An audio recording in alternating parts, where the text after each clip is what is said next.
म्हापशेच्या यार्डान chemical घालून केळी पिकयता म्हूण खुबशे फावट एफडीएन रेड मारिल्ली। असल्या रसायनीक केळी पिकोवपाचे पद्दतीचेर पूर्णविराम लावपाक म्हापशा यार्डान केळी पिकोवपाचे आर्टिफिशियल चेंबर्स घातल्यात। सगळे म्हापशेचे वेंडर्स आसा, केळ्यांचे वेंडर्स आसा, सो हेंच्यांनी जो प्रोसेस आसा पळय तो पयलीं शिकचो।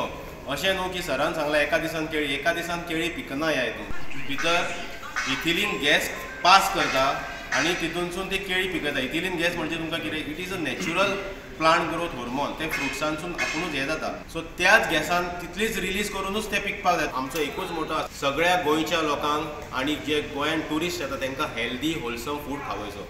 खाता ते सारकें नॅचरली पिकयलें, हें खंय सावन तरी कोण तरी खंय बेरलां बुडोवन हाडून पिकयलें न्ही। तुमी बी तितलोच प्रयत्न करपाक जाय की तुमी लोकांक सारकें बरें दितलें। आमकां 4 कंपार्टमेंट्स आसा हेचे रॅपिंग चेंबरचे 15-15 टनाचे। आमचे वेपारी हांगासर खूब आसा, आमची हे खूब आसा, but this is just a phase 1। आमी पळोवया जर हेजी जर आमचें जर कन्जम्पशन जर चड जर सदांच फूल उरलें जाल्यार परत आमी सरा कडेन येतले, परत आमी मागतले की ह्या आनी एक्सटेंड करपाचो। प्रुडंटा खातीर श्याम फडते।